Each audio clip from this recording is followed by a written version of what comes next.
আসসালামু আলাইকুম ওয়া রাহমাতুল্লাহি ওয়া বারাকাতুহু। আলহামদুলিল্লাহি রাব্বিল আলামিন ওয়াসসালাতু ওয়াসসালামু আলা আশরাফিল আমবিয়াই ওয়াল মুরসালিন নবিয়িনা মুহাম্মদ ওয়া আলা আলিহি ওয়া সাহবিহি আজমাইন। রব্বি ইশরাহ লি সাদরি ওয়া ইয়াসসির লি আমরি ওয়াহলুল উকদাতাম মিন লিসানি ইয়াফকাহু কাওলি। আলহামদুলিল্লাহ। আমরা ইনশাআল্লাহ আজকে সূরা আলী ইমরানের দুইটা আয়াত 183 এবং 184 দুইটা আয়াত নিয়ে আলোচনা করব। তো এই আলোচনাটা শুরু করার আগে একটু পিছন থেকে আসতে হবে, তাহলে আমরা কন্টিনিউশনটা বুঝতে পারবো ইনশাআল্লাহ। তো সেই জন্য আমরা পিছন থেকে 180 থেকে আমরা একটা কুইক রিভিউ করে তারপর 183 184তে আমরা প্রবেশ করার চেষ্টা করবো ইনশাআল্লাহ। তো মূলত ওহুদের যুদ্ধের পোস্ট ব্যাটেল কমেন্ট্রিতে আলোচিত হচ্ছে বলতে পারেন 179 নম্বর আয়াত পর্যন্ত সুস্পষ্টভাবে, কিন্তু 80, 81, 82, 83, 84 এটাও কিন্তু এই আলোচনার সাথে একভাবে সম্পৃক্ত। যেমন 80 নম্বর আয়াতে আল্লাহ বখিল না হওয়ার জন্য, কৃপণ না হওয়ার জন্য সতর্ক করছেন।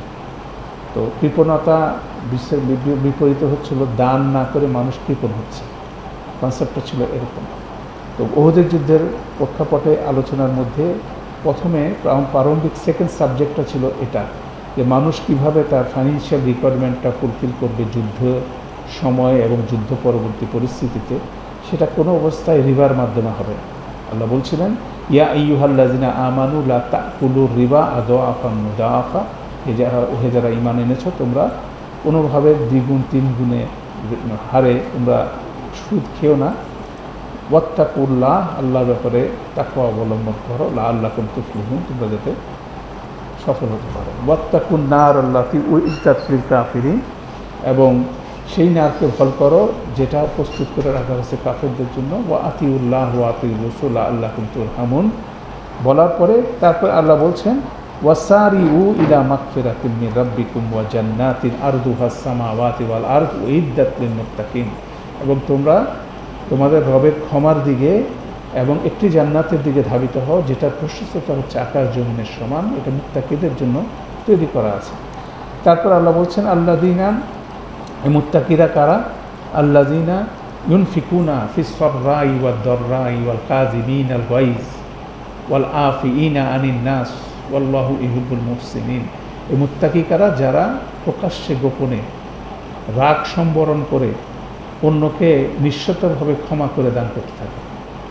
মানে সেটাই হচ্ছিল অ্যাটিটিউড হতে হবে ক্রাইসিস মোমেন্টে। ফাইন্যান্সিয়াল ম্যানেজমেন্ট, যেমন বন্যা হচ্ছে, তারপর বিভিন্ন রকম মুভমেন্ট হচ্ছে, যুদ্ধ হচ্ছে, বিগ্রহ হচ্ছে, সেখান থেকে পরিস্থিতি যখন হচ্ছে তখন আর্থিক যখন রিকোয়ারমেন্ট আছে, সেক্ষেত্রে এটা হচ্ছে আল্লাহর সুস্পষ্ট আহ্বান। এটাকেই লিঙ্ক করে বলা হচ্ছে ওহুদের যুদ্ধের আলোচনা যখন 179-এ একটা কনক্লুডিং পজিশনে আসছে, তখন আল্লাহ ওই প্রসঙ্গটাকে আবার অন্যভাবে আনলেন।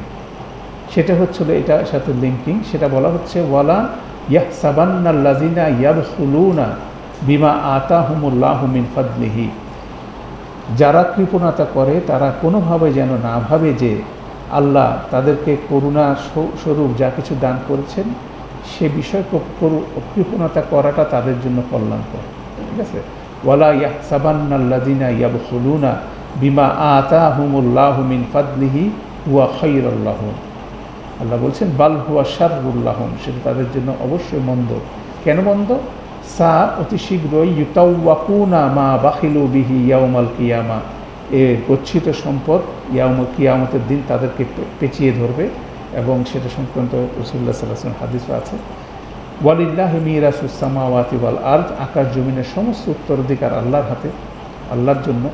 ওয়াল্লাহু বিমা তা'মালুনা খাবীর, এবং তোমরা যা কিছু করো সেটার প্রত্যেকটা বিষয়ে আল্লাহর কাছে খবর আছে। তো এই আয়াতটা মূলত আমরা বলছিলাম যারা বকিলের মতো আচরণ করে তাদের ব্যাপারে বলা হচ্ছে, দান না করে বকিলের মতো আচরণ করছে। এটা একটা মুনাফিকি আচরণ আমাদের সবার মধ্যে কোনো না কোনোভাবে আছে। আমরা দুনিয়ার সম্পদ অর্জন করার চেষ্টা করি, এবং যাই অর্জন করি না কেন আল্লাহ রিজিক যেটা হিসেবে দিয়েছেন সেটাই কিন্তু আমাদের কাছে আসে। তো সেখান থেকে বলা হচ্ছে, ওয়ামিম্মা রাযাকনাহুম ইউনফিকুন, আল্লাহ আমরা তোমাদেরকে যে রিজিক দিয়েছি সেখান থেকে তোমরা আল্লাহর রাস্তায় খরচ করো।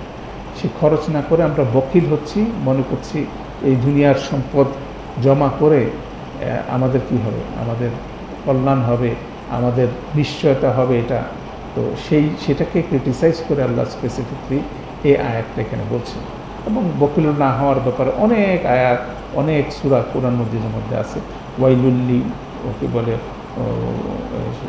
এটা হচ্ছিল হুমাজাতিল লুমাজা, সূরা হুমাজার পুরাটাই কিন্তু ওরকম একই টোনে সূরাটা আছে। তারপরে এই আয়াতটাকে যে এটা জাকাত সংক্রান্ত একটা যোগাযোগ আছে এই আয়াতের, সেটা রাসূলুল্লাহ সাল্লাল্লাহু আলাইহি ওয়াসাল্লাম একটা হাদিস আছে সূরা বুখারীর মধ্যে, সেটা আমরা এর আগে আলোচনা করেছিলাম। এরপর আসি 181টা আল্লাহ বর্ণনা করছেন এই যে মনস্তাত্ত্বিক বিষয়, কৃপণ হওয়ার মনস্তিকতার মানসিক অবস্থার পিছনে কি বিষয়টা আছে, এটা এক্সট্রিম কি কোন পর্যায়ে যেতে পারে, সেই আচরণটা এভাবে আল্লাহ বলছেন, লাকাদ সামিআল্লাহু, অবশ্যই অবশ্যই আল্লাহ শুনেছেন, কাউলাল্লাযিনা ক্বালু, তাদের কথা যারা বলেছিল, ইন্নাল্লাহা ফাকির ওয়া নাহনু আগনিয়া, আল্লাহ হচ্ছে ফকির, আল্লাহ হচ্ছে গরিব, আমরা হচ্ছে ধনী।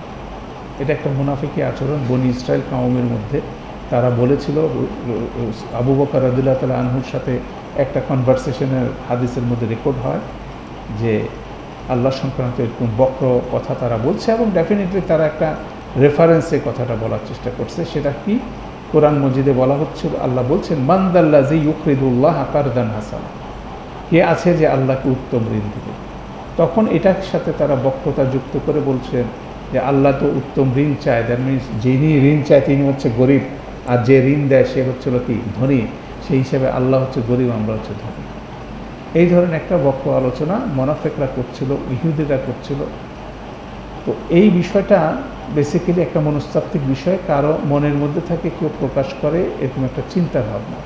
যখনই আল্লাহ রাস্তায় খরচ করতে বলা হয় তখন মানুষ কৃপণ হয়ে ওঠে। তার মধ্য থেকে এক্সট্রিম একটা মনস্তাত্ত্বিক আলোচনা হচ্ছে এটা, লাকাদ সামিআল্লাহু কাউলাল্লাযিনা ক্বালু ইন্নাল্লাহা ফাকিরুন ওয়া নাহনু আগনিয়া, এটা আমরা আলোচনা করেছি। আল্লাহ বলছেন এটার বিপরীতে, সানাকতুবু, অতি শীঘ্রই আমরা লিখে রাখবো, মা ক্বালু, যারা তারা বলে, ওয়া কাতলাহুমুল আম্বিয়া বিগাইরি হক, এবং তারা যে নবীদেরকে অন্যায়ভাবে হত্যা করছে সেটা সহ। কারণ দুইটা সাবজেক্টকে একসাথে করলেন, যে তারা আল্লাহকে কি বলছে, ফকির বলছে, নিজেদেরকে ধনী বলছে, এবং তারা নবীদেরকে হত্যা করছে। এই দুইটা সাবজেক্ট কীভাবে এক হলো সেটা আমরা আলোচনা করছি। কেন আল্লাহ রাস্তা খরচ করার জন্য আহ্বানটা জানায় কে? আল্লাহর প্রেরিত রসুল, আল্লাহর প্রেরিত নবী। তারা যখন এই আহ্বানটা জানাতো তখনই কনফ্লিক্টিং সিচুয়েশনটা তৈরি হতো, এবং সেক্ষেত্রে এই বক্রকথার পাশাপাশি উত্তেজিত হয়ে তারা নবীদের বিরুদ্ধে হত্যার প্রচেষ্টা নিত।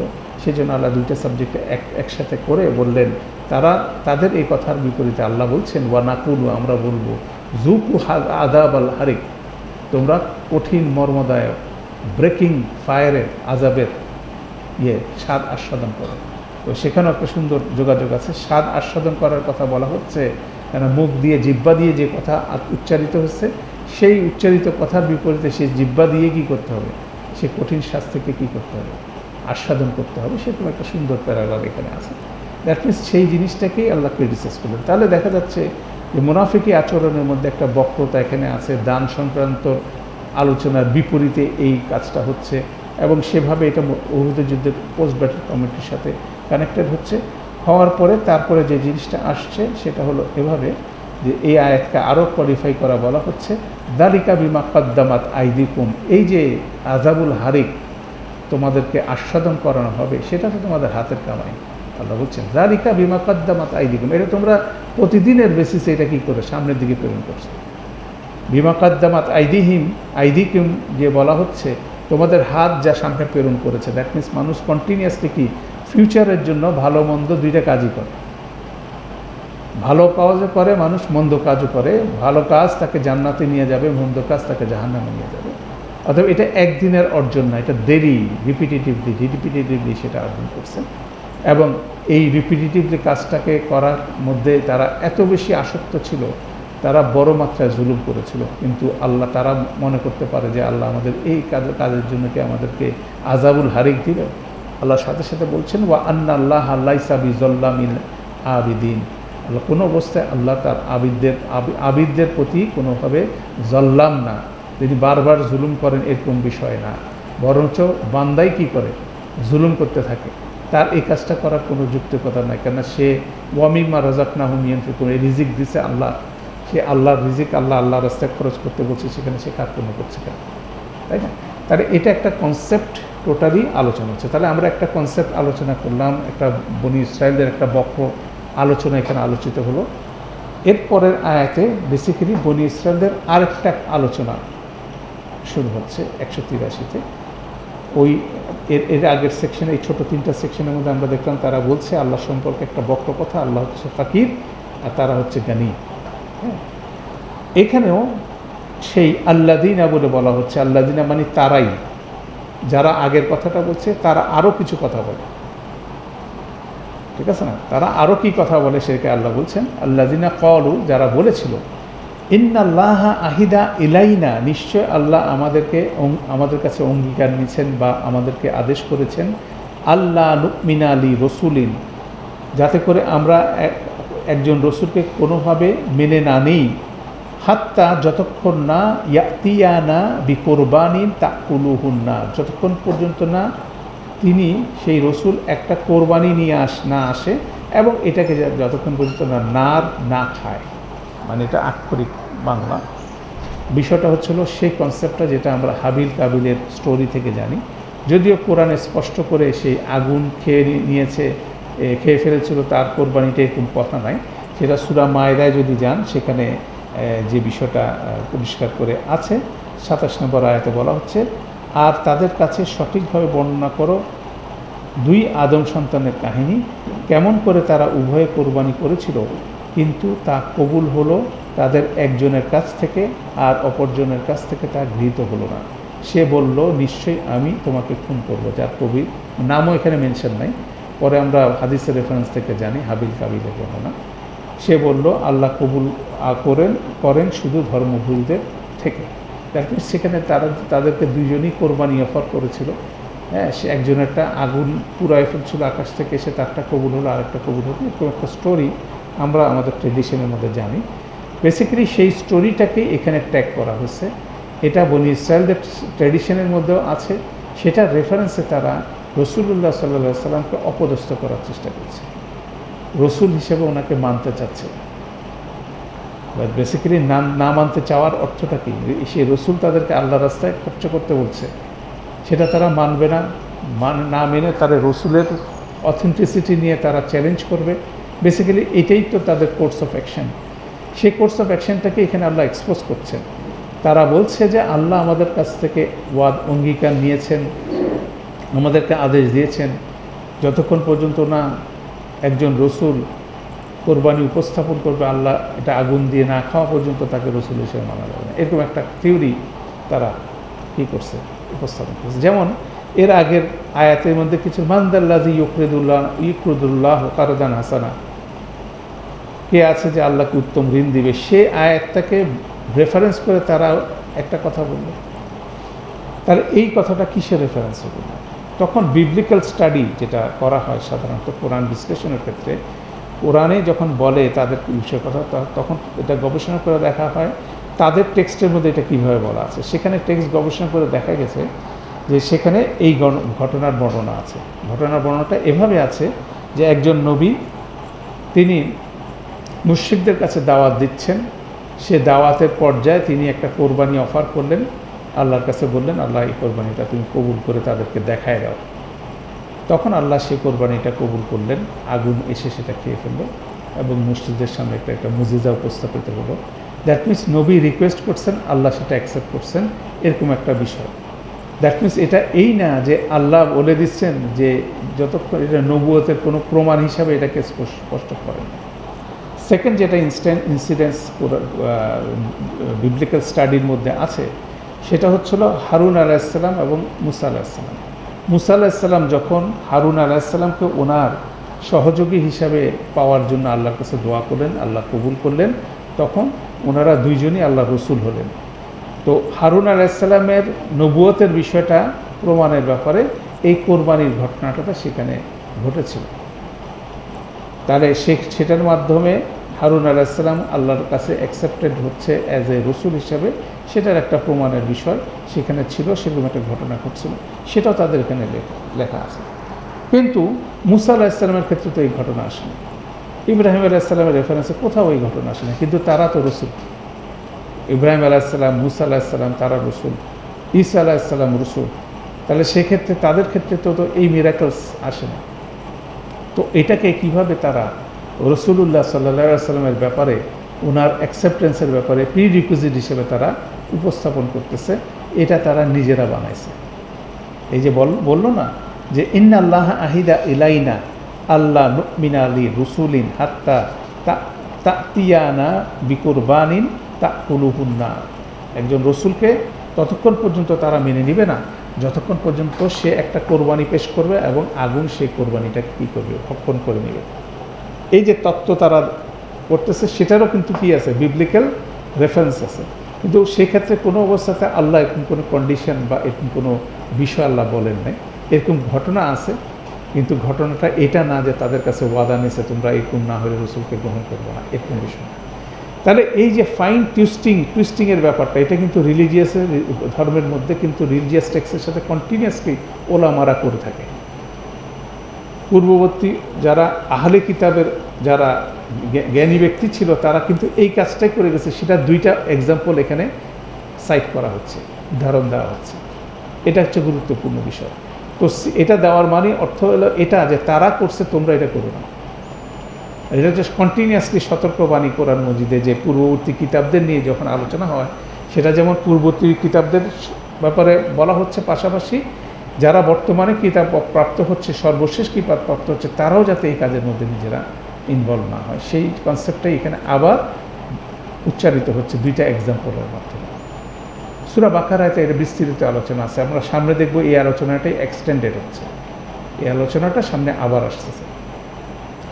তো মূলত এই কনসেপ্টটা বলার পরে তারপরে আল্লাহ বলছেন, আল্লাহ বলছেন বলো, রাসূলুল্লাহ সাল্লাল্লাহু আলাইহি সাল্লামকে বলতে বলছেন বলো, কাদ জাআকুম রুসুলুন মিন কাবলি, অবশ্যই ইতিপূর্বে তোমাদের কাছে আমার পূর্বে অনেক রসুল এসেছিল, বিল বাইয়িনাতি, সুস্পষ্ট প্রমাণ নিয়ে, ওয়াবিল্লাযী কুলতুম, এবং যা তোমরা বলছো সেটাও নিয়ে। তারপরে প্রশ্ন করতে বললেন ফালিমা কাতালতুমুহুম ইন কুনতুম সাদিকিন, তাহলে তোমরা তাদেরকে কেন হত্যা করেছিলে তোমরা যদি সত্যবাদী হও। হারুন আলাইহিস সালাম আল্লাহর মনোনীত রসুল, তারপরে যখন তিনি এজলাকে যখন তারা উপাস্য হিসেবে গ্রহণ করছিল, সমুদ্র পার পাওয়ার পরে মুসা আলাইহিস সালামের অ্যাবসেন্সে, তখন হারুন আলাইহিস সালাম যখন তাদেরকে নিষেধ করছিল, তখন তো তাকে মারতে আসছিল।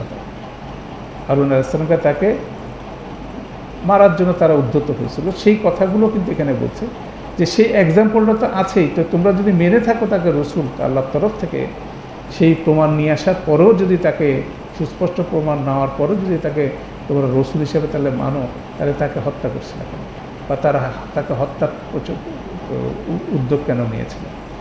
এটাই হচ্ছে ইন্টারেস্টিং রেফারেন্স। এই নিয়ে এই সাবসিকুয়েন্ট আয়াতে নবী রসুলকে হত্যার বিষয়টা দ্বিতীয়বার উচ্চারিত হল। ওখানে বলা হচ্ছিল যারা বলে কি, যারা বলতেছে যে আপনার আল্লাহ ফকির, আমরা গনি, সেখানে আল্লাহ বলছে কি, সা নাকতুবু, অতি শীঘ্রই আমরা লিখে রাখবো, মা কলু, তারা যা বলে, ওয়াকাতলাহুমুল আম্বিয়া বিগাইরি হক, এবং আম্বিয়াদেরকে তারা অন্যায়ভাবে হত্যা করেছে সে বিষয়টা আমরা লিখে রাখবো। দ্যাট মিনস ওই কথার সাথেও নবী হত্যার বিষয়টা আছে। এখানে দ্বিতীয় যে কথাটা বলছে এটার সাথেও তারা নবী হত্যার কথা বিষয়টা আছে। দ্যাট মিনস নবীর সাথে অসদাচরণ করা, নবীর কথাকে ডিনাই করা, তার প্রতি অধ্যত্ত আচরণ করা, এগুলো সব কিছু তাকে হত্যা করা শামিল। তো সেই কাজটা তারা ঐতিহাসিকভাবে করে আসতেছিল, এবং এই শেষ রসুলের প্রতিও তারা একই কাজ করছে। দ্যাট মিনস কনক্লুশন হচ্ছিল যে উহুদের যুদ্ধ প্রেক্ষাপট তৈরি হচ্ছে, উহুদের যুদ্ধের প্রেক্ষাপটের বিষয় কি, এই যুদ্ধের মধ্যে তারা নবীকে তো হত্যা করার জন্য চেষ্টা করছে, কুরাইশদেরকে সহযোগিতা করছে। অতএব সমস্ত কনসেপ্টগুলো কিন্তু এইভাবেই আসছে, উহুদের যুদ্ধের সাথে হচ্ছে। এবং সামনে যে পরিস্থিতিগুলো আসতেছে, খণ্ডকের যুদ্ধ, আহজাবের যুদ্ধ, সেখানের মধ্যে কিন্তু এই আচরণ আরও বেশি প্রকট তাদের মধ্যে। তারা সরাসরি কুরাইশদের সাথে কি নেগোসিয়েশন করতেছে কীভাবে রাসূলুল্লাহ সাল্লাল্লাহু আলাইহি ওয়াসাল্লামকে তারা হত্যা করবে। অতএব ওই কনসেপ্টটাকেই এইখানে নিয়ে আসা হচ্ছিল, এবং এই হত্যা করা, তাকে ডিনাই করা, তাকে ডিজোন করার ক্ষেত্রে যতগুলো লজিক, সেক্ষেত্রে দুইটা কথা এখানে কিন্তু মেনশন করা হয়। একটা কথা হচ্ছিল যে আল্লাহ তো ফকির, আমরা হচ্ছে জ্ঞানী, অতএব আল্লাহর রাস্তায় কেন খরচ করবো, অতএব তার কথাটা ঠিক নয়, অতএব তাকে মানা যাবে না।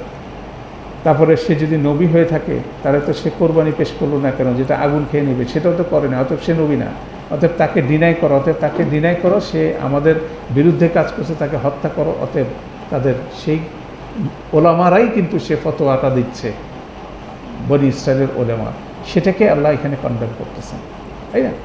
কারণ এটা হচ্ছে কমন একটা ট্রেটস, আপনি দেখবেন সূরা বাকারার মধ্যে আছে, যখন তালুত জালুতের যে বর্ণনাটা আছে, তালুত এবং জালুতের যে স্টোরিটা, সেটা ছিল প্রি বদর কমেন্ট্রি, বদরের যুদ্ধের আগে বর্ণনা দিচ্ছেন। সেখানে বনি ইসরায়েল কাউম যখন যুদ্ধ করার সিদ্ধান্ত নিল, তখন তাদের মধ্যে একজন নবী ছিলেন, সেটা সামিউল আলাইহিস সালাম। তাকে বললেন যে আমাদের জন্য একজন সেনাপতি আপনি বেছে দেন। তখন আল্লাহর নির্দেশে নবী তালুত আলাইহিস সালামকে সেখানে কি হিসাবে, সেনাপতি হিসাবে, রাজা হিসাবে তাদের উপরে নিয়োগ করলো, কিন্তু তালুত আলাইহিস সালামের নিয়োগ তারা মানল না, মানতে চাচ্ছিল না। সেটাই বর্ণনা করা হয়েছে সূরা বাকারা 247 নম্বর আয়াতে। সেখানে বলা হচ্ছে কলু, তারা বলে উঠলো, যখন তালুত আলাইহিস সালামকে সেনাপতি হিসাবে মনোনয়ন দিল সামুয়েল আলাইহিস সালাম, তখন তারা বলল, আন্না, কিভাবে, ইয়াকুনু, সে হতে পারে, লাহুল মুলকু, এই মুলকের ব্যাপারে, এই মালিকানার ব্যাপারে, এই সেনাপতি হওয়ার ব্যাপারে সে কিভাবে হতে পারে, আলাইনা, আমাদের বিপরীতে, আমাদের বিপরীতে সে কিভাবে হতে পারে আমাদের চেয়ে বেটার মালিক বা সেনাপতি হিসাবে। ওয়ানাহুনু, অথচ আমরা, আহাক্কু বিল মুলকি, অথচ মিনহু, আমরা তার চেয়ে বেশি হকদার এই মালিকের ব্যাপারে, রাজা হওয়ার ব্যাপারে। ওয়ালাম ইউক্তা সাআতাম মিনাল মাল, তাকে তো মালের প্রশস্ততা দেওয়া হয়, তাকে তো ধন সম্পদ দেওয়া হয় না। সেখান থেকে ওই একই মনস্তাত্ত্বিক বিষয় যে তোমাদের নবী, তোমাদের রসুল গরিব কেন, আল্লাহকে তাকে কি টাকা দিতে পারে না, সে আমাদের কাছ থেকে টাকা চায় কেন? এই যে বক্র আলোচনাতে আপনি দেখেন, সমস্ত নবী রসুল্লাহ কারো দুনিয়ার সম্পদে কেউ কি ধনী ছিল না। মানে বড় বড় রসুল্লাহ সাল্লাল্লাহু আলাইহি সাল্লাম, ঈসা আলাইহিস সালাম, মুসা আলাইহিস সালাম, নূহ আলাইহিস সালাম, তাদের মধ্যে প্রত্যেকের কী ছিল, সম্পদের প্রাচুর্য তাদের মধ্যে ছিল না, কিন্তু আল্লাহর মনোনয়ন তাদের মধ্যে ছিল। অতএব সেই বিষয়টাই কিন্তু ওই ট্রেডিশনটা তাদের মধ্যে, সেই মনস্তাত্ত্বিক বিষয়টা আছে যে যার কাছে সম্পদ আছে, যার কাছে ক্ষমতা আছে, সেই মনোনয়ন পাওয়ার যোগ্য। যেমন রাসূলুল্লাহ সাল্লাল্লাহু আলাইহি সাল্লামের ব্যাপারে যখন কুরাইশরা বলছিল, কেন আবু জাহেলকে কেন নবুয়ত দেওয়া হলো না, সে কথাটাও তারা তো কুরাইশরা সে কথাটাই বলছিল। অতএব এটা একটা মনস্তাত্ত্বিক বিষয় মুনাফিকদের মধ্যে, কাফেরদের মধ্যে বিদ্যমান, সেটাকে এখানে এক্সপোজ করা হচ্ছে। এটা একটা ইন্টারেস্টিং বিষয়। পাশাপাশি বিষয়টা হচ্ছিল যে এই অস্বীকার করার ব্যাপারটাকে পরের আয়াতে আরও শক্তিশালী আল্লাহ বলছেন, ফাইন কাযযাবুকা, যদি তারা তোমাকে মিথ্যা প্রতিপন্ন করে, অস্বীকার করে, ফাকাদ কুযযিবা রুসুলুন মিন কাবলিক, তারা তো ইতিপূর্বে অনেক রসুলকে একইভাবে মিথ্যা প্রতিপন্ন করেছে। এটা রাসূলুল্লাহ সাল্লাল্লাহু আলাইহি সাল্লামকে আল্লাহ অভয় দিচ্ছেন। মানে এটাতে তোমার মানে ফ্রাস্ট্রেটেড হওয়ার কিছু নাই, যে তারা যদি তোমাকে অস্বীকার করে, তোমাকে যদি করে কি বলে, মিথ্যা প্রতিপন্ন করে, তারা তো ইতিপূর্বে অনেক রসুলকেই একইভাবে অস্বীকার করেছিল, মিথ্যা প্রতিপন্ন করেছিল। যারা কি করেছিল, তারা এসেছিল বিল বাইয়িনাতি ওয়াজ জুবুরি ওয়াল কিতাবিল মুনির। এটা ইন্টারেস্টিং একটা ফ্রেজ, এটাই আলোচনার বিষয় আজকে আমাদের, যে তারা প্রত্যেকে কি নিয়ে এসেছিল, বিল বাইয়িনাত, সুস্পষ্ট প্রমাণ নিয়ে এসেছিল। আজ জুবুর শব্দটা আমরা আলোচনা করব। ওয়াল কিতাবিল মুনির, এটা আরেকটা ফ্রেজ, তিনটা ফ্রেজ এখানে আসছে, ঠিক আছে? তো এই আলোচনাটার মধ্যে এভাবে মুফাসসিররা অনেকভাবে এটা আলোচনা করছেন যে আগের প্রতিটা নবী রসুল যা নিয়ে আসছেন সেইটাকে তিনটা ভাগে ভাগ করা হয়েছে, তিনটা ভাগে। তো তিনটা ভাগের প্রথমটা আল বাইয়িনাত, তো আমরা বুঝি সেটা হচ্ছে সুস্পষ্ট প্রমাণ, এটাকে মুজেজা বলা হয়। যখনই আল্লাহ নবী রসুল পাঠাইছেন তার সাথে কি কিছু মুজেজা দিচ্ছেন, মুজেজাটা হচ্ছিল তার কি মিরাকেল, প্রমাণ যে তিনি আল্লাহর তরফ থেকে আসছেন, এরকম মুজেজা আর কেউ বহন করে নিয়ে আসেন। তখন তিনি যখন কথাগুলো বলছেন, মুখ দিয়ে যে কথাগুলো বেরোচ্ছে, এটা হচ্ছে মেসেজ। তাহলে মিরাকেল এবং মেসেজ এভাবেই বেসিক্যালি আল্লাহ নবীরা দুনিয়াতে অপারেট করছেন। যেমন মুসা আলাইহিস সালামকে একটা লাঠি দিয়েছেন, সেটা লাঠির অনেক রকম মুজিজা ছিল, এরকম আরও 9টা সাইন দিয়েছেন, নিদর্শন দিয়েছেন। সেগুলো দিয়ে আল্লাহ সেই কওমের কাছে প্রমাণ করছেন যে হি ইজ দ্য মেসেঞ্জার, এবং তিনি যেটা বলছেন সেটা মেনে নেওয়া মানে আল্লাহর আদেশ মেনে নেওয়া। এবং সেই মুজিজার বিপরীতেই বনী ইসরায়েল কওমকে যখন তিনি বললেন আমার সাথে চলো, আল্লাহ আদেশ করছে আমরা বেরোয় যাব মিশর থেকে, তারা সবাই বেরোয় আসছিল। সমুদ্রের সামনে পড়ার পরে তারা দ্বিধাদ্বন্দ্বে পড়ে গেছিল, তখন আল্লাহর নির্দেশে মুজিজা দিয়ে কি লাঠি দিয়ে সমুদ্র বিভক্ত হলো, সেটার মাঝখান দিয়ে তারা হেঁটে পার হয়ে গেল, আর ফিরআউনকে দেখলো নিমজ্জিত হতে। এই যে সমস্ত ঘটনা, এগুলো কি বাইয়িনাত, সুস্পষ্ট প্রমাণ। এই প্রমাণের পরেও কিন্তু তারা কি করছে, ওই পারে যায় গরুর বাছরকে উপাস্য হিসেবে গ্রহণ করেছিল, তাই না? এই ভায়োলেশনটা তারপরেও তারা করছিল রসুলকে এটা হচ্ছে বাইয়িনাত। ওয়াজ জুবুর শব্দটা আমরা দেখব, জুবুর শব্দটা বোঝার বিষয়। যেমন আমরা ছোটোবেলা থেকে পড়ে আসছিলাম যে 4টি আসমানি কিতাব, কি? তাওরাত, ইনজিল, জাবুর, কোরআন। তো বেসিক্যালি তাওরাত, ইনজিল, জাবুর এই তিনটাকে আপনি বলতে পারেন একটা প্যাকেজ, আর কোরআন হচ্ছে একটা প্যাকেজ।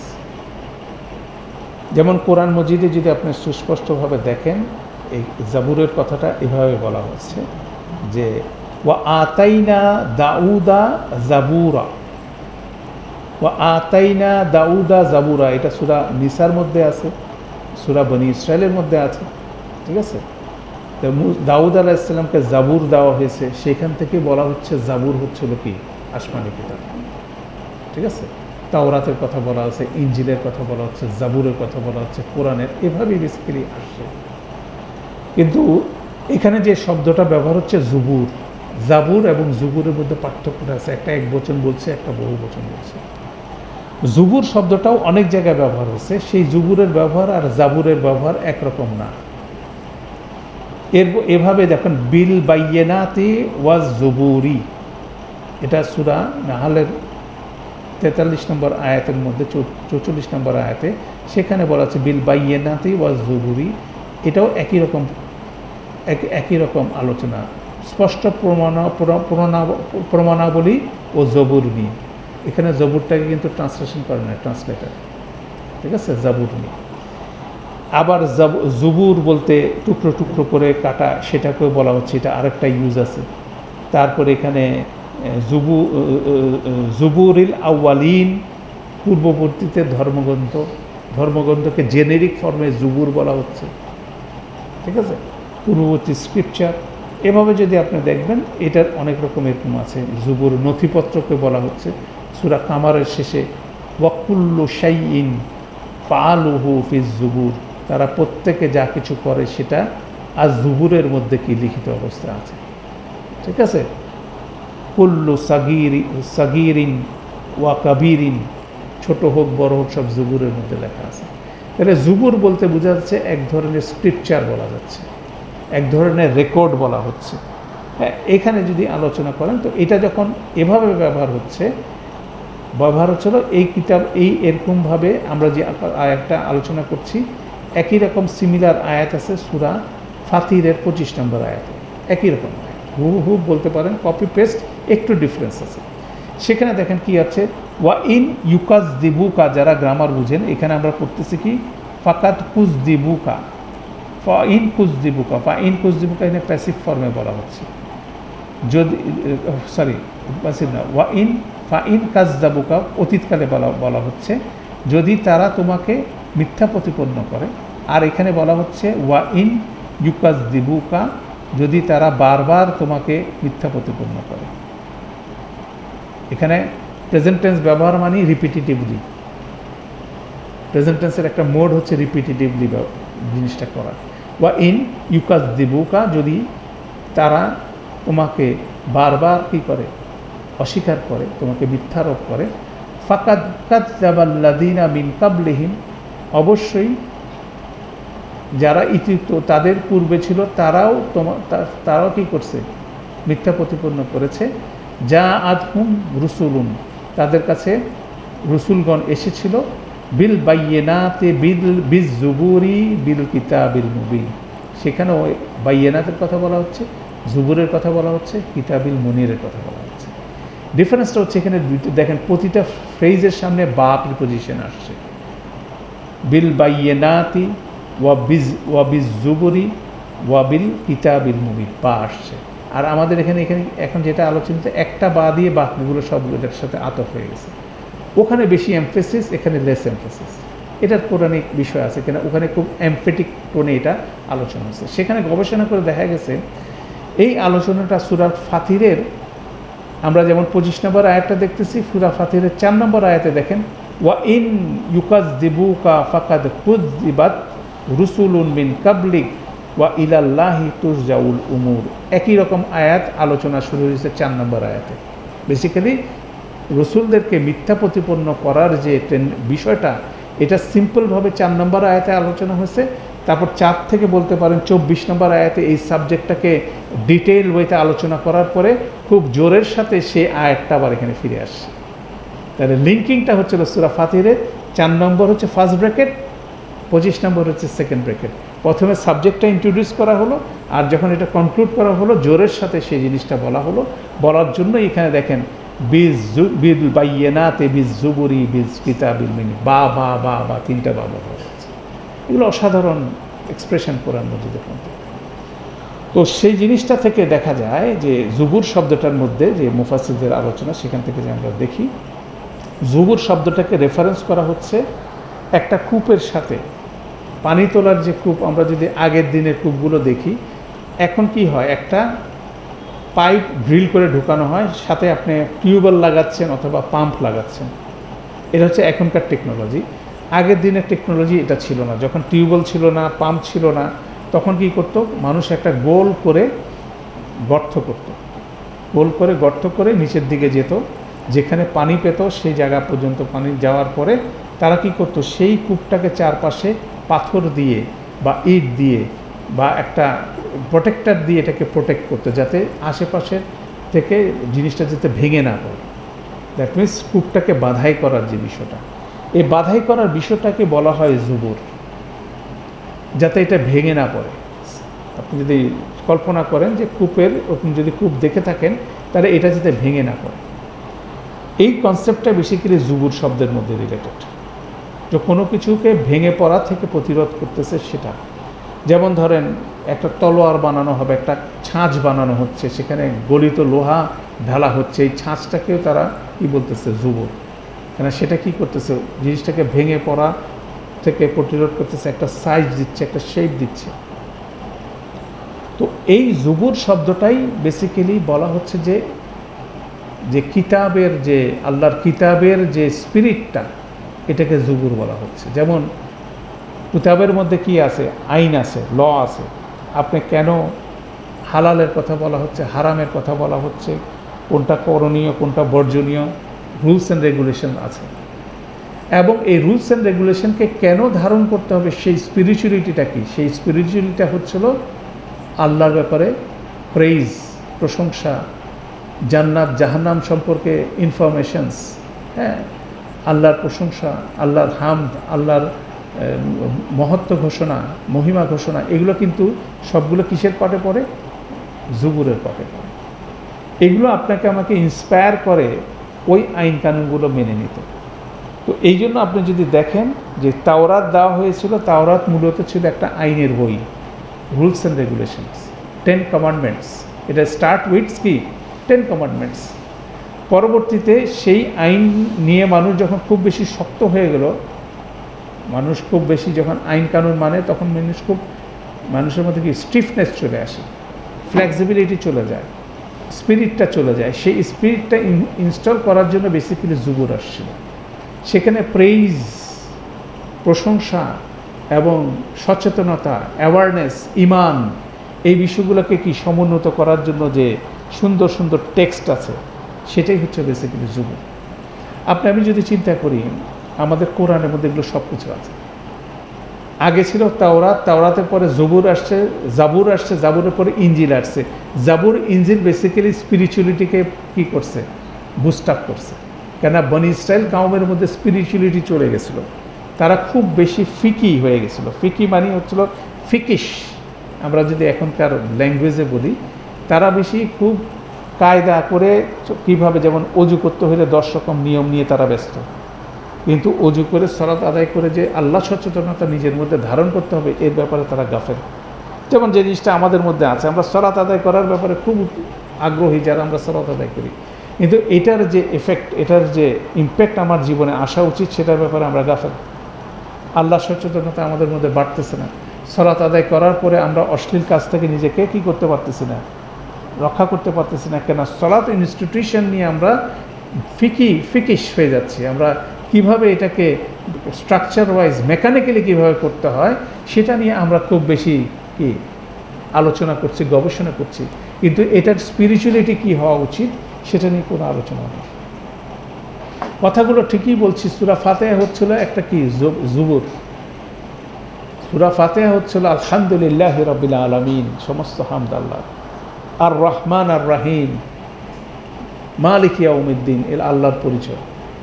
আল্লাহর পরিচয় যদি আমি বুঝি তখন কি ইয়্যাকা না'বুদু ওয়া ইয়্যাকা নাস্তাইন, আপনার আমার মধ্যে থেকে অটোমেটিকলি এই অনুভবটা আসবে আমরা শুধুমাত্র আপনারই ইবাদত করি এবং আপনার কাছেই সাহায্য চাই। আর সাহায্যের মধ্যে মেইন সাহায্য কি, ইহদিনাস সিরাতাল মুস্তাকিম সিরাতাল লাযিনা আন'আমতা আলাইহিম গায়রিল মাগদুবি আলাইহিম ওয়ালাদ-দাল্লিন। দেখেন জেনেরিক ফর্মে ইট ইজ এ স্পিরিচুয়ালিটি। আল্লাহর ব্যাপারে সচেতন হচ্ছি, আল্লাহর ব্যাপারে আমরা কি আনুগত্য করছি এবং আল্লাহর কাছে সাহায্য চাচ্ছি। প্রতিদিন 32 বার পড়তেছি, কিন্তু এটা আমাদের স্পিরিচুয়ালিটির মধ্যে আসতেছে না। তো বেসিক্যালি এই জন্যই বলা হচ্ছে সুস্পষ্ট প্রমাণ নিয়ে আসছে, জুবুর নিয়ে আসছে, কিতাবুল মুনির নিয়ে আসছে। কিতাবুল মুনির তাকে বলা হচ্ছে যে কিতাব কি করতেছে, আলোকিত করছে, যে কিতাব আলোকিত করছে। যেমন আপনি রাতেরবেলা যদি একটা টর্চ লাইট দিয়ে যদি রাস্তায় বেরোন, এটা হচ্ছে কিতাবের মতো। আলোকিত কিতাব মানে হচ্ছে এটা, যে সে কী করে, আরেকজনকে আলোকিত করে। দ্যাট মিনস সে সুস্পষ্টভাবে দেখা দিচ্ছে what is right, what is wrong. তাহলে এই তিনটার কম্বিনেশান নিয়েই বেসিক্যালি একজন রসুল আসছে। সুস্পষ্ট প্রমাণ নিয়ে আসছেন, জুবুর নিয়ে আসছেন, স্পিরিচুয়ালিটি নিয়ে আসছেন, এবং রুলস অ্যান্ড রেগুলেশন নিয়ে আসছেন, যে রুলস অ্যান্ড রেগুলেশনগুলো কি সুস্পষ্টভাবে আলোক পথ নির্দেশ করতেছে। অর্থাৎ সেই ক্ল্যারিটি আসার পরেও কিন্তু তাকে কেন অস্বীকার করা হলো, প্রশ্নটা হচ্ছে এখানে। আল্লাহ প্রশ্ন করতেছেন, এরকম ক্ল্যারিটি সুস্পষ্টভাবে তাদের রোল নিয়ে তারা মানুষের কল্যাণের জন্য দুনিয়াতে আল্লাহ তাদেরকে প্রেরণ করছেন কিতাব সহ, সেটার মধ্যে শুধুমাত্র প্রমাণ সহ, স্পিরিচুয়ালিটি সহ এবং আলোকিত কিতাব সহ, এই তিনটা জিনিসকে ডেসক্রাইব করে কিভাবে তারা এত কিছুর পরে এই রসুলদেরকে তারা অস্বীকার করছে, সে প্রশ্নটা বেসিক্যালি এখানে করা হচ্ছে। এখানে আরেকটা সুন্দর আলোচনা আছে, সেটা হচ্ছে বিল বাইয়িনাত ওয়া জুবুর দিয়ে ওয়াটাকে অনেকে বলতে পারে আতফ বায়ান, দ্যাট ইজ আল কিতাবুল মুনির। এটা হচ্ছে আরেকটা অ্যানালাইসিস। সেটা হচ্ছিল কি, বিল বাইয়িনাত ওয়া জুবুর, সুস্পষ্ট প্রমাণ, এবং জুবুর যেটা আমরা বললাম, জুবুর হচ্ছিল আপনি যদি স্ক্রিপচার ধরেন, এটাকে যদি দেন, দ্যাট ইজ আলোকিত কি কিতাব, যেটা কি এই দুইটার কম্বিনেশন হচ্ছিল আলোকিত, যেটা আলোকিত করে। মুনির শব্দটা কিন্তু ইন্টারেস্টিং, এটা ছিল উজ্জ্বল কিতাব না, এটা কি করে, আরেকটা জিনিসকে কি করে আলোকিত করে। যেমন টর্চ মারলে আপনি রাস্তাটা আলোকিত হচ্ছে, ঠিক আছে, গাড়ির হেডলাইট যদি আপনি জ্বালান রাস্তা আলোকিত হচ্ছে, আপনি চলে যাচ্ছেন। কিতাবটা হচ্ছে সেই জিনিসটা, এর মধ্যে সুস্পষ্ট প্রমাণ আছে, এর মধ্যে জুবুর আছে, এবং তার ফলে এই কিতাবটা আলোকিত হচ্ছে। এবং সেই এক্সাম্পলটা তিনটারই কম্বিনেশন হচ্ছে কোরআন মাজিদ। আগে যেমন তাওরাত ছিল, তাওরাতের সাথে জাবুর এবং ইনজিল, এটা কম্বাইন্ড মিলে একটা প্যাকেজ, এটা কিন্তু একটা প্যাকেজ। আর সেটা রিপ্লেসমেন্ট আসছে কি শেষ জন্য, শেষ মানব জাতির জন্য, সেটা আসছে হলো কোরআন মজিদ। এই কোরআন মজিদের মধ্যে সুস্পষ্টভাবে তিনটা জিনিস আছে। মাক্কি কোরআন যদি দেখেন 2/3 কোরআন নাজিল হচ্ছে, সেখানে কোনো রুলস রেগুলেশন কিন্তু নাই, সেখানে ইমানের কথা বলা হচ্ছে। ইতিহাসের কথা বলা হচ্ছে। তাহলে ইতিহাসের কথা বলা হচ্ছে, ইমানের কথা বলা হচ্ছে, ঠিক আছে, হার্টের কথা বলা হচ্ছে, আপনার হৃদয়ের কথা বলা হচ্ছে। সেগুলোর কথা বলার বিপরীতে তারপর আপনাকে মাক্কি জীবনে এসে যে কোরআন নাজিল হয়েছে 1/3 অফ কোরআন, সেখানে কি নাজিল হয়েছে? রুলস অ্যান্ড রেগুলেশন যেগুলো আছে, আইন কানুন যা আছে সেগুলো নাজিল হয়েছে। তাহলে উইদাউট স্পিরিট আপনি কোনোভাবে কি রুলস অ্যান্ড রেগুলেশন ধারণ করতে পারবেন না। দুইটার মধ্যে অসাধারণ ব্যালেন্স হচ্ছে কোরআন মিউজিক। এটার মধ্যে সুস্পষ্ট প্রমাণও আছে। শাহরু রমাদান ইল্লাযী উনজিলা ফীহিল কুরআন হুদাল লিন-নাস ওয়া বায়্যানাতিন মিনাল হুদা ওয়াল ফুরকান ফামান শাহিদা মিনকুমুশ শাহরা ফালিয়াসুম। যে কোরআন মজিদ সম্পর্কে যে সূরা বাকারার 185 নম্বর আয়াতে আল্লাহ রমাদান এবং কোরআন সম্পর্কে বর্ণনা করতেছেন, এটা হচ্ছিল হেদায়েত এবং এটাতে সুস্পষ্ট প্রমাণ আছে। সুস্পষ্ট প্রমাণ এটার মধ্যে নিহিত আছে, বায়্যানাত এটার মধ্যে নিহিত আছে। এটা হুদাল লিন-নাস, হুদাল লিন-নাস মানে হচ্ছিল কি আল কিতাবুল মুনির, এবং এই কিতাবের মধ্যে জুবুরও আছে। তিনটা জিনিসই আছে। অর্থাৎ কোরআন মজিদের মধ্যে, এবং কোরআন মজিদের মধ্যে বলা হয় এটা মিরাকেল এবং মেসেজ একই জিনিস। যেমন পূর্ববর্তী যারা নবী রসুল, যেমন মুসা আলাইহিস সালাম কথা বললাম, ওনার হাতের লাঠি ছিল, সেটা ছিল মিরাকেল, আর মুখ দিয়ে যেটা বেরোচ্ছে সেটা হচ্ছে মেসেজ। দুইটা মিলে মানুষ বিশ্বাস করতেছে। কিন্তু যখন মুসা আলাইহিস সালাম চলে গেলেন, ওনার হায়াত শেষ হয়ে যাওয়ার পর, তখন তো লাঠি কাজ করছে। পরবর্তী জেনারেশনের কাছে ওই লাঠি আর ওই লাঠির মতো কাজ করে না। এটা মুসা আলাইহিস সালামের সাথে খাস ছিল। তো পরবর্তীতে কি হয়েছে, সেই লাঠিটা আর ছিল না, তখন এটা স্টোরিতে পরিণত হয়েছে। পরবর্তী জেনারেশনের কাছে কিন্তু মিরাকেল আর নাই, সেই জন্য বারবার আল্লাহ কী করছেন, মিরাকেল দিয়ে নবী পাঠাইছেন। মুসা আলাইহিস সালাম থেকে ঈসা আলাইহিস সালাম পর্যন্ত বর্ণিত আছে অলমোস্ট অ্যারাউন্ড 4000 নবী রসুল এই বনি ইসরায়েল কওমের কাছে আছে। প্রত্যেকেই মুজিজা নিয়ে আসছেন, আর মুসা আলাইহিস সালামের কিতাবটাকে ক্যারি করছেন। এইভাবে কিন্তু চলে আসছে। কিন্তু শেষ জমানার নবী হিসাবে রাসূলুল্লাহ সাল্লাল্লাহু আলাইহি সাল্লামকে এমন একটা কিতাব দিলেন, এটা একই সাথে মেসেজ এবং মিরাকেল। যারা এটার অর্থ বুঝবে, যারা এটা অনুধাবন করবে, তখন তারা এটার মুজিজা বুঝতে পারবে। যে মুজিজাটা বুঝতে পারেছিল, তাদের ফার্স্ট অডিয়েন্স যারা ছিল, তারা ছিল কি কুরাইশরা, মক্কার এবং মদিনার যারা আরব ভাষাভাষী ছিল, তারা সেটাতে বুঝতে পেরেছিল। কেননা তারা নিরক্ষর ছিল, কিন্তু তারা ভাষার ব্যাপারে কী ছিল, খুব বেশি পণ্ডিত ছিল। আরবরা এমন কথাও সে সময় বলতো যে আমাদের মতো কেউ কথা বলতে পারে না। আমরা যেভাবে কথা বলি, কথায় কথায় কবিতা রচনা করতেছে, কবি যুদ্ধ হচ্ছে টুর্নামেন্টের মতো, বলতে পারেন বিশ্বকাপের মতো। আমাদের এখানে যেমন সবচেয়ে হাইয়েস্ট পেইড পার্সন সেলিব্রিটি হচ্ছিল কবিরা। যেমন এখন ধরেন ক্রিকেট খেলোয়াড়কে সবচেয়ে বেশি টাকা দেওয়া হয়, সেই সময় কি কবিদেরকে সবচেয়ে বেশি টাকা তারা ছিল। কবি যুদ্ধ হতো, কবি যুদ্ধ হওয়ার বিপরীতে কী হতো, পরাজিত কবিকে কী করতো, সাপোর্টাররা মেরে ফেলতো। যেমন ধরেন এখানে যদি কোনো একজন ক্রিকেট প্লেয়ার যদি খারাপ খেলে, তার বাড়িতে যে মানুষ হামলা করে না, এই যে ক্রেজিনেসটা ছিল, এখন যেটা কম্পেয়ার করলাম, সেক্ষেত্রে ওই সময় ক্রেজিনেসটা এরকম ছিল তাদের ভাষার ব্যাপারে। ওইটার বিপরীতে আল্লাহ যখন কোরআন মজিদ নাজিল করলো, তারা এটার বিপরীতে কোনো কথাই বলতে পারবে না। That was the biggest challenge. তারা সেটা ফিল করলো যে কোরআনে চ্যালেঞ্জ করলো যে কোরআনের মতো 10টা সূরা নিয়ে আসো দেখি, একটা সূরা নিয়ে আসো দেখি, বা একটা সূরার অংশ নিয়ে আসো দেখি। তারা সেটা করতে পারে না। সেটা ছিল সুস্পষ্ট প্রমাণ আল্লাহর তরফ থেকে। তাহলে কোরআন যদি মানুষ বুঝে, তাহলে কোরআনের মধ্যে কি পাবে, সুস্পষ্ট প্রমাণ পাবে, মিরাকলস পাবে। এবং কোরআনের মধ্যে কি মেসেজ আছে, দুইটাই আছে, বায়্যানাত আছে, এটার মধ্যে জুবুর আছে, এটার মধ্যে কিতাবুল মুনির, তিন জিনিসটাই কিন্তু একসাথে আছে।